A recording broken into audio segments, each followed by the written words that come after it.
Hi everyone, Alexis here. So I've had the Samsung Galaxy S21 Ultra for about a week now, which isn't a lot of time, but I wanted to answer some of the questions that viewers have been asking in the comments for the unboxing video that I just posted last week. So if you haven't checked that out, make sure you watch that after this. I will post all of the full specs in the description. I just want to kind of get to people's questions now. So a few of you have been asking about heating issues. Now, I have the model with the Snapdragon 888 chip. I haven't found any issues with that. It can kind of warm up here or there, but nothing super noticeable. And it hasn't really caused any problems even after streaming for hours on end. It's not overheating. So no, I haven't experienced that. Other people are asking about the storage. So this model is the lowest storage. That's what they had in stock.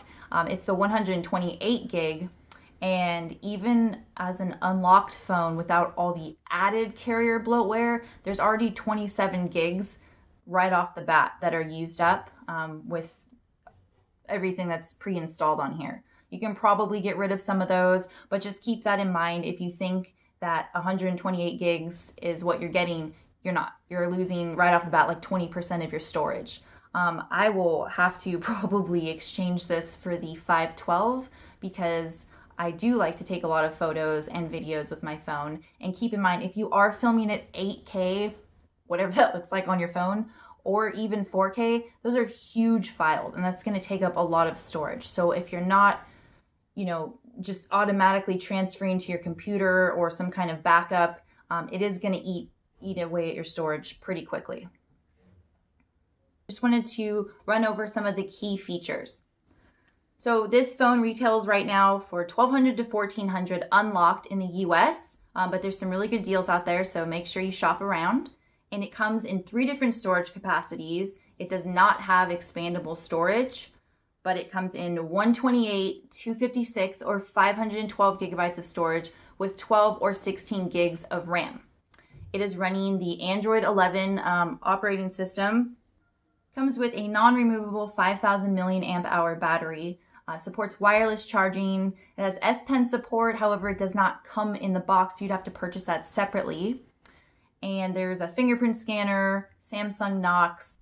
As far as the display, it is a 6.8-inch Amoled 2-time display with an infinity edge is what Samsung's calling it. It doesn't curve around the side. I mean, it's curved, but it doesn't wrap around the side like some of the other S series. And I prefer it this way, actually. It's a bit reflective, but super smooth. The resolution is 3200 by 1440, and it has an adaptive 120 hertz super smooth refresh rate. It has the most cameras on any smartphone at the moment. We have the 12 megapixel ultra wide, 108 megapixel wide, 10 megapixel with a 3-time optical zoom, a 10 megapixel with a 10-time zoom. This is a hybrid zoom, sorry. And then the 10-time zoom, and you have a 40 megapixel selfie camera in the front. It films in 8K at 24 frames per second, 4K at 60 frames per second. You have 1080p at 60 frames per second, 720, and all kinds of other video and photo features that I will show you in just a second. I just want to give you a quick walk around of this. As you can see, the cameras are kind of housed in this elevated piece here. And then it's like a matte satin phantom black finish. Forgot to mention that. This is phantom black, and it also comes in phantom silver and a few other colors that are online exclusives. It's a bit of a fingerprint magnet. But I assume you would get a really good case for this because it is a little bit heavy. And I imagine these things are going to be breaking easily if you drop them. So get a good case and just be aware that, as you can see, fingerprints do show up pretty easily.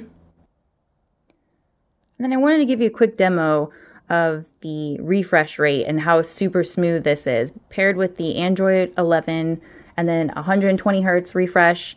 I mean, it's very responsive. It's very quick. It's awesome. Everything opens up as it should, I guess, but there's no lag time whatsoever. Hopefully you can see that. The typing experience on this is a dream. And then of course you have your swipe feature. One of the other features I wanted to show you is just all of the options you have with photos. Let's put an object in there for reference. So you can of course change the depth very quickly. It'll be a lot clearer when it's not being filmed on another camera. And then of course video, you can also change the depth. And as you can see, you have super slow-mo, director's view, hyperlapse, slow motion, all these different things, portrait mode, portrait video. So a lot of options to pair with all of the cameras. And from what I've seen and from what I've also heard and experienced, the cameras are stellar. So this phone pretty much has all the bells and whistles. So that's it for my quick first impressions, and I hope I answered your questions. Feel free to leave some comments. Let me know what you guys think, if you own the phone or not. Again, this was not a full review. I've only had it for a week. And honestly, this phone has so many bells and whistles. I'm going to need more than 7 days to explore everything and get back to you on it. I will have to exchange this though, because the storage capacity is just way too small for me, and I'm going to have to go for that full 512 gigabytes. And then I'll let you know if I kept this phone, if it's going to be my new daily driver or not. So if you haven't checked out my unboxing, please do so now. I really appreciate all of your support. Say hello in the comments, and I will catch you on the flip side.